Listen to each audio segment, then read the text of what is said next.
क्या नाम है टॉपिक का? Common potential. कॉमन पोटेंशियल का मतलब क्या है?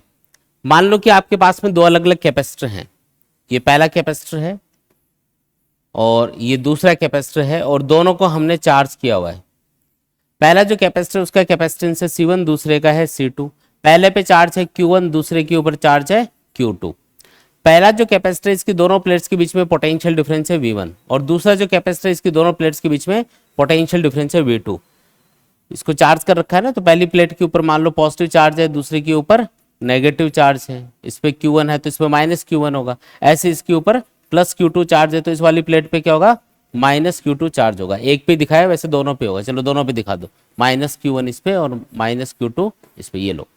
तो ये जो दोनों कैपेसिटर हैं ये भी चार्ज हैं। अब मान लो मैं इनको आपस में कनेक्ट कर देता हूं, ठीक है? इनको आपस में मैं पैरेलल में कनेक्ट कर रहा हूं, ये लो, इनको आपस में हमने पैरेलल में कनेक्ट कर दिया। इन दोनों पॉइंट्स के बीच में ए और बी के बीच में हमने इन दोनों कैपेसिटर को पैरेलल में कनेक्ट किया। अब पैरेलल में जब भी आप इंस्ट्रूमेंट्स को कनेक्ट करते हो, चाहे वो रेजिस्टर्स हो, चाहे वो कैपेसिटर्स हो या और कोई भी इंस्ट्रूमेंट हो, जो भी इंस्ट्रूमेंट पैरेलल में कनेक्ट होंगे उनको वोल्टेज बराबर मिलेगा, उनके बीच में जो पोटेंशियल डिफरेंस है वो बराबर होगा। तो यहाँ पे ये जितने भी कैपेसिटर आपने जोड़े हुए हैं, ये तो दो ही है, कितने भी जोड़ दो या कितने भी इंस्ट्रूमेंट आप पैरेलल में लगा दो, उन सब के अक्रॉस जो पोटेंशियल डिफरेंस होगा वो क्या रहेगा? सेम रहेगा। सीरीज कॉम्बिनेशन में चार्ज या करंट का फ्लो सेम होता है और पैरेलल कॉम्बिनेशन में पोटेंशियल डिफरेंस सेम होता है, याद रखना ये। तो यहाँ पे क्योंकि अभी ये दोनों अलग अलग पोटेंशियल तक चार्ज हैं, एक 10 वोल्ट तक चार्ज है, एक 20 वोल्ट तक चार्ज है, और आपस में इनको कनेक्ट कर दिया अपन ने।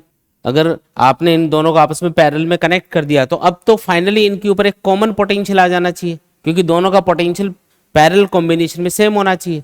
तो वो सेम पोटेंशियल कितना होगा? वो 10 वोल्ट होगा या 20 वोल्ट होगा? बात समझ में आई क्या? तो उसको कैलकुलेट करने के लिए एक फॉर्मूला है, ना तो 10 वोल्ट होगा ना 20 वोल्ट होगा, कुछ अलग वैल्यू निकल के आएगी। तो कैसे कैलकुलेट करोगे उस कॉमन पोटेंशियल को? भाई जब आपने इनको पैरेलल में कनेक्ट किया तो फाइनली जो इनके ऊपर पोटेंशियल आएगा उसी को हम क्या बोलते हैं? कॉमन पोटेंशियल बोलते हैं। उस कॉमन पोटेंशियल का फॉर्मूला होता है V = Q/C। लेकिन इस Q का मतलब क्या है?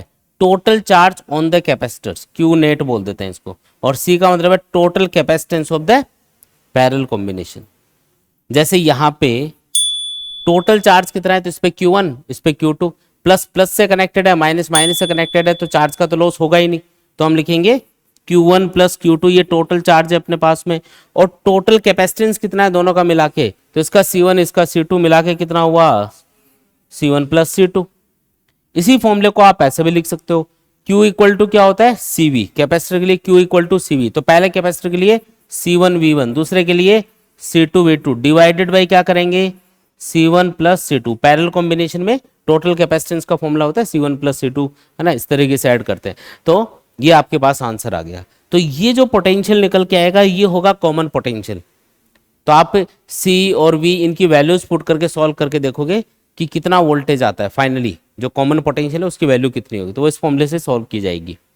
इसमें ये वाला भी केस हो सकता है कि पॉजिटिव प्लेट को आप नेगेटिव प्लेट से कनेक्ट कर दो दूसरे कैपेसिटर की, और नेगेटिव प्लेट है उसको दूसरे कैपेसिटर की पॉजिटिव प्लेट से कनेक्ट कर दो, मतलब इस कैपेसिटर को सेकंड वाले को उल्टा जोड़ दो। तो इसका प्लस इसका माइनस आपस में कनेक्ट, इसका माइनस इसका प्लस आपस में कनेक्टेड। तो उस कंडीशन में क्या होगा? चार्ज का लॉस होगा। क्यों? क्योंकि पॉजिटिव चार्ज नेगेटिव चार्ज को कैंसिल कर देगा। तो उस सिचुएशन में जो कॉमन पोटेंशियल आएगा, ये सेकंड केस बता रहा हूं मैं, ये तो फर्स्ट केस है। कॉमन पोटेंशियल जो आएगा कब? जब आप दूसरे वाले कैपेसिटर को उल्टा जोड़ दोगे, मतलब इसकी पॉजिटिव प्लेट इसकी नेगेटिव प्लेट से कनेक्ट होनी चाहिए। तो उस कंडीशन में जो कॉमन पोटेंशियल का फॉर्मूला है, बेसिक फॉर्मूला तो वही रहेगा, कौन सा? Q net upon C net. लेकिन जब आप Q नेट कैलकुलेट करोगे तो क्या लिखना पड़ेगा? Q1 - Q2 लिखना पड़ेगा। C नेट मतलब टोटल कैपेसिटेंस, तो कैपेसिटेंस तो C1 + C2 ही होगा, उसको माइनस मत कर देना। और इस Q1 को आप C1V1 भी लिख सकते हो और Q2 को आप C2V2 भी लिख सकते हो। तो डिवाइडेड बाई C1 + C2, ये आपका आंसर हो गया। तो ये वाला फॉर्मूला तो कब लगेगा? जब उल्टा जोड़ा हुआ है कैपेसिटर को, मतलब पॉजिटिव नेगेटिव से और नेगेटिव पॉजिटिव से, और पॉजिटिव प्लेट पॉजिटिव से कनेक्टेड है और नेगेटिव नेगेटिव से कनेक्टेड है, तब कॉमन पोटेंशियल का फॉर्मूला ये वाला यूज करेंगे। ठीक है, अब ये जो मैंने आपको कॉमन पोटेंशियल वाला जो कॉन्सेप्ट बताया ना, इसके ऊपर बहुत अच्छा एक क्वेश्चन बनता है। अब उस क्वेश्चन को ध्यान से समझना। मान लो कि आपके पास में दो कंडक्टर हैं, ये पहला कंडक्टर है, ये दूसरा कंडक्टर है। पहले कंडक्टर को चार्ज कर रखा है, जिसकी वजह से इसकी सरफेस के ऊपर पोटेंशियल है V1 और इसका जो कैपेसिटेंस है वो है C1। चार्ज कितना है इसके ऊपर Q1 और इसकी वजह से इसका जो पोटेंशियल है वो कितना हो चुका है V1 और इसका कैपेसिटेंस कितना है C1। एक सिंगल कंडक्टर का भी कुछ कैपेसिटी तो होती है, कैपेसिटेंस तो होता ही है, तो इसका कैपेसिटेंस है C1। दूसरा जो कंडक्टर है, अच्छा इनकी जगह कैपेसिटर्स भी हो सकते हैं, एक कैपेसिटर ये है, एक कैपेसिटर ये, ऐसा भी हो सकता है, एक ही बात है। तो दूसरा जो कंडक्टर है उसको भी आपने चार्ज कर दिया, इसका साइज थोड़ा अलग है, मान लो इससे, इस पे चार्ज है Q2, पोटेंशियल डिफरेंस पोटेंशियल है इसके ऊपर V2 और कैपेसिटेंस है इसका C2, अलग अलग है अभी। अब मैंने क्या किया, इन दोनों जो कंडक्टर्स हैं इनको आपस में एक वायर से जोड़ दिया। तो अगर आप इनको एक वायर से जोड़ोगे तो क्या होगा, एक का पोटेंशियल V1 है, दूसरे का V2 है, पोटेंशियल अलग अलग है, और कोई भी दो पॉइंट्स का पोटेंशियल अगर अलग अलग होता है तो उनके बीच में चार्ज का फ्लो स्टार्ट हो जाता है। जैसे एक पाइप अपने पास में, उसमें पानी भर रखा है हमने, अब उसका एक सिरा अगर आप ऊपर उठाते हो तो दूसरे सिरे से पानी फ्लो के बाहर आना स्टार्ट हो जाएगा, क्योंकि एक हाई लेवल पे है सिरा और दूसरा लो लेवल पे। तो उसी तरीके से एक कंडक्टर मान लो इनमें से हाई पोटेंशियल पे है और दूसरा लो पोटेंशियल पे है। मान लो कि ये हाई पोटेंशियल पे है कंडक्टर और ये मान लो कंडक्टर लो पोटेंशियल पे है, तो किधर से किधर चार्ज फ्लो होगा, हाँ पॉजिटिव चार्ज हमेशा हाई से लो पोटेंशियल की तरफ फ्लो होता है, तो इधर से इधर चार्ज फ्लो होना इस पे स्टार्ट हो जाएगा। और ये चार्ज कब तक फ्लो होता रहेगा, हाँ जब तक इन दोनों का क्या चीज सेम नहीं हो जाता, पोटेंशियल। चार्ज सेम होगा ऐसा कोई जरूरी नहीं है, अगर इन दोनों कंडक्टर्स का साइज बराबर है तो फाइनली चार्ज भी दोनों पे बराबर बराबर बढ़ जाएगा। लेकिन अगर साइज अलग अलग है तो फाइनली दोनों का पोटेंशियल तो बराबर होगा लेकिन चार्ज अलग अलग क्वांटिटी में होगा। बात समझ में आई क्या? तो फाइनली क्या चीज सेम होगी यहाँ पे, पोटेंशियल सेम होगा। कभी भी ये मत बोलना कि चार्ज सेम हो जाएगा, वो एक स्टैंडर्ड केस में होता है जब दोनों कंडक्टर का साइज बराबर होता है। ये तो जरूरी नहीं है ना कि दोनों कंडक्टर सेम साइज के हों, या दो कैपेसिटर हैं तो दोनों बराबर कैपेसिटी के हों।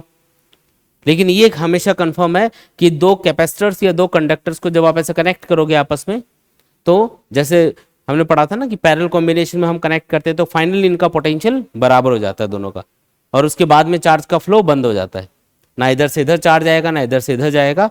उसी को हम बोल रहे हैं कॉमन पोटेंशियल। तो यहाँ पे भी वही बात होगी कि दोनों कंडक्टर्स पे क्योंकि इनका पोटेंशियल अलग अलग है, तो जैसे एक वायर से कनेक्ट करोगे तो इनके बीच में चार्ज का फ्लो स्टार्ट हो जाएगा, और वो तब तक होता रहेगा जब तक दोनों का पोटेंशियल बराबर नहीं हो जाता। और जैसे ही दोनों का पोटेंशियल बराबर होगा, मान लो V और V हो गया पोटेंशियल, तो उसके बाद में चार्ज का फ्लो बंद हो जाएगा। ठीक है, लेकिन क्योंकि चार्ज इधर से इधर चल के गया है इस वायर के थ्रू, तो यहाँ पे इस वायर का कुछ रेजिस्टेंस भी होगा, तो कुछ हीट भी प्रोड्यूस होगी, तो इस प्रोसेस में कुछ एनर्जी का लॉस होगा। जो एनर्जी इन दोनों कंडक्टर्स के पास शुरुआत में है ना, उससे फाइनल कंडीशन में उससे कम एनर्जी रहेगी इनके पास, दोनों के पास मिला के। दोनों के पास पहले टोटल एनर्जी मान लो 10 जूल, तो फाइनली आप देखोगे तो मान लो वो 9 जूल मिल रही है, तो वो 1 जूल एनर्जी कहाँ पे चलेगी, वो हीट की फॉर्म में लॉस्ट हो गई। समझ में आई ये बात? तो इस पे ये क्वेश्चन पूछा जा सकता है कि हीट की फॉर्म में एनर्जी का लॉस कितना हुआ, तो उसके लिए कैसे कैलकुलेट करोगे हीट लॉस, अगर आपको पूछ ले तो सिंपल तरीका है, पहले इन दोनों के पास टोटल एनर्जी कितनी है वो देख लो, फिर बाद में जब ये चार्ज का डिस्ट्रीब्यूशन हो चुका होगा और कॉमन पोटेंशियल V आ चुका होगा दोनों पे, तब इनके पास टोटल एनर्जी कितनी है वो देख लो, दोनों को माइनस कर लो। ठीक है, सिंपल। तो पहला एनर्जी कितनी है इस कैपेसिटर के पास में या इस कंडक्टर के पास में, तो फॉर्मूला होता है हाफ CV स्क्वायर वाला लगा दो, या half Q square by C, या हाफ Q इंटू V, कोई सा भी एक लगा दे। हाफ CV स्क्वायर वाला लगा रहा हूं मैं, हाफ C1 V1 स्क्वायर। शुरुआत वाली कंडीशन में देख रहे हैं हम, ये शुरुआत वाली कंडीशन में देख रहे हैं। और दूसरे कंडक्टर पे उसके पास जो एनर्जी होगी वो हाफ C2 V2 स्क्वायर के बराबर होगी, ये शुरुआत वाली एनर्जी है। इसमें से माइनस क्या करना है, फाइनली जो इनके पास एनर्जी है वो माइनस करनी है पहले।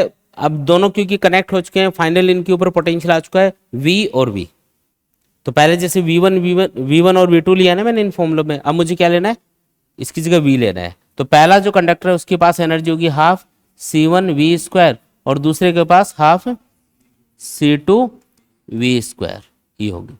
आया समझ में? ये है। तो आप चाहो तो इसमें हाफ और वी स्क्वायर कॉमन लेके बाहर भी लिख सकते हो, सॉल्व कर सकते हो। तो ये अपने पास एक फॉर्मूला आ गया जिससे हीट लॉस कैलकुलेट किया जा सकता है कि कितनी एनर्जी हीट की फॉर्म में यहाँ पे लॉस्ट होगी।